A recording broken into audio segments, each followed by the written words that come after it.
Assalamualaikum warahmatullahi wabarakatuh. Kembali lagi di channel Ari Kurniawan 13. Oke, kali ini saya membahas tentang pengalaman saya menggunakan jasa unblock email. Jadi di video ini saya akan memaparkan beberapa hal terkait jasa unblock email yang sudah saya pakai. Saya juga akan membagikan tips supaya kalian lebih waspada lagi atau kalian lebih selektif lagi memilih jasa unblock email yang ada. Oke, ini pengalaman saya yang pertama. Jadi ketika saya menggunakan jasa unlock email, ketiga perangkat ya waktu itu, yaitu iPhone 8, Sony Xperia XZ2, dan Sony Xperia XZ3.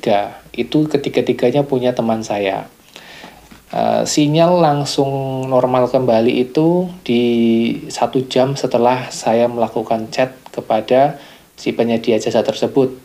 Jadi saya melaporkan emailnya berapa, terus menggunakan kartu apa, si penyedia jasa langsung gerak cepat ya waktu itu. Saya coba paket termurahnya, yaitu di 90 ribuan. Jadi dia punya 3 paket waktu itu, 90 ribu, 150 ribu, dan paling mahal kalau tidak salah ya, kalau saya tidak lupa, 350 ribu. Jadi yang 90 ribu ini hanya 1 bulan, 150.000 ini sampai 3 bulan, dan 350.000 ini sampai kurang lebih 9 bulanan lah ya. Nah, akhirnya berhasil juga. Nah, itu pengalaman yang pertama. Nah, pengalaman yang kedua nih, ini hal yang menurut saya perlu diwaspadai dan perlu kalian antisipasi ya. Tapi saya juga tidak tahu caranya bagaimana, yaitu si nomor penyedia jasa unblock email tersebut tidak bisa saya hubungi sampai sekarang. Jadi ketika saya sudah melakukan unblock email nih, ketika ponsel yang milik teman saya itu sudah berhasil semua, 2-3 hari kemudian saya membagikan penyedia jasa tersebut kepada orang yang menanyakan. Jadi ada teman-teman di subscriber channel ini yang ingin menggunakan jasa yang seperti yang saya gunakan. Nah, saya kasih nomor itu dan ternyata sudah tidak aktif. Kurang lebih ada 4 orang yang menyatakan bahwa nomornya tidak terdaftar, di WA pun tidak ada. Padahal awalnya saya berkoneksi dengan WhatsApp ya, dengan WA. Dan sampai saat ini nomor tersebut tidak bisa saya telepon, tidak bisa saya WA ya. Jadi hilang begitu aja.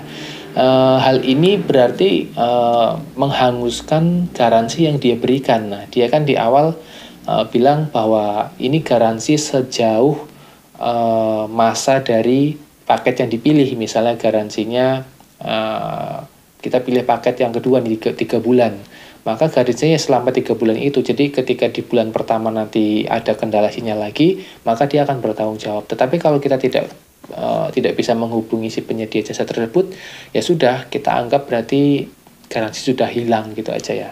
Itu wajar sih di hal semacam ini, karena kita tidak punya jaminan apapun, kita tidak memegang apapun dari si penyedia jasa. Kita mau lapor ya ke siapa, apalagi ini hal yang ilegal gitu ya.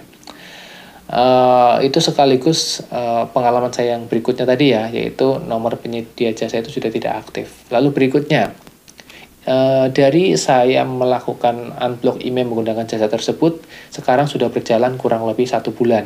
Sejauh ini sinyalnya masih aman semua, di iPhone maupun di HP Sony Xperia itu masih berjalan dengan normal. Dan pengalaman berikutnya adalah saya tidak menyarankan ke teman-teman saya itu yang sudah menggunakan jasa unblock email untuk gonta ganti kartu. Nah, itu sangat tidak disarankan ya.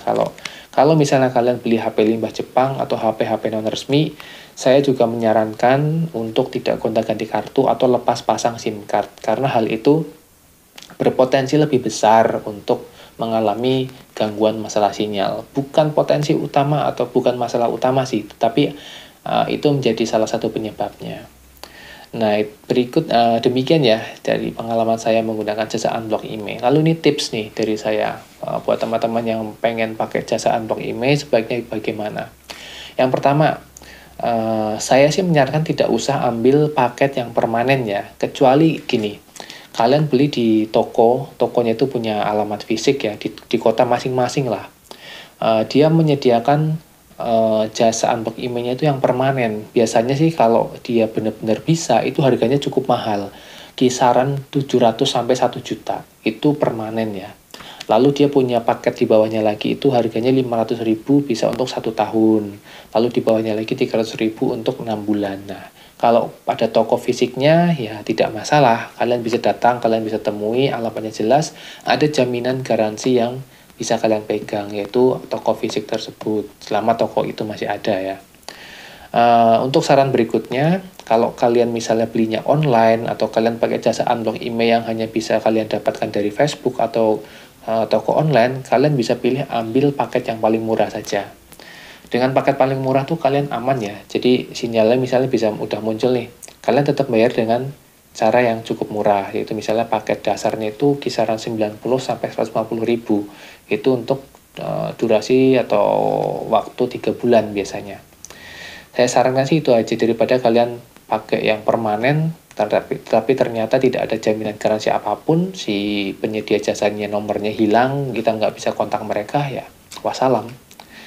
Nah, berikutnya yang ketiga itu adalah sinyalnya keluar kalian baru bayar. Nah, jadi ada juga yang tertipu, saya baca di grup ya, dia tuh bayar duluan dan sinyalnya tuh nggak kunjung keluar ya di HP-nya itu. Jadi ya kabur aja orangnya dan kita nggak bisa ngapa-ngapain di situ.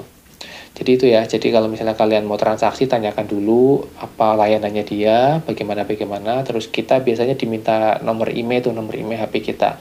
Kasih aja, kalau misalnya kalian punya HP yang nggak kepake, kalian coba dulu tuh pakai HP itu. Jadi nanti misalnya dia benar-benar bisa, baru kita bayar jasanya. Tips yang keempat itu jangan gonta-ganti SIM card, itu sudah saya sampaikan ke yang tadi ya, yang pertama. Dan yang terakhir adalah cari jasa yang punya reputasi cukup bagus. Misalnya di grup Facebook itu kan pasti ada beberapa orang yang sudah sering kali nongol promosi dan sudah banyak yang pakai jasanya. Nah, itu bisa kalian gunakan. Tapi tetap saran saya jangan gunakan atau jangan ambil paket yang permanen. Itu sih, cari yang satu durasi 3 bulan atau 6 bulan saja. Oke teman-teman, mungkin itu aja pengalaman saya menggunakan jasa unblock email, semoga bermanfaat. Tapi yang jelas ya, saya tetap menyarankan kepada teman-teman untuk menggunakan HP yang resmi, karena itu membantu pemasukan negara juga. Kalau HP-HP non resmi ya, itu keputusan di masing-masing ya, tidak ada yang menyarankan karena risiko semua ditanggung oleh kita masing-masing. Terima kasih sudah menonton, wassalamualaikum warahmatullahi wabarakatuh.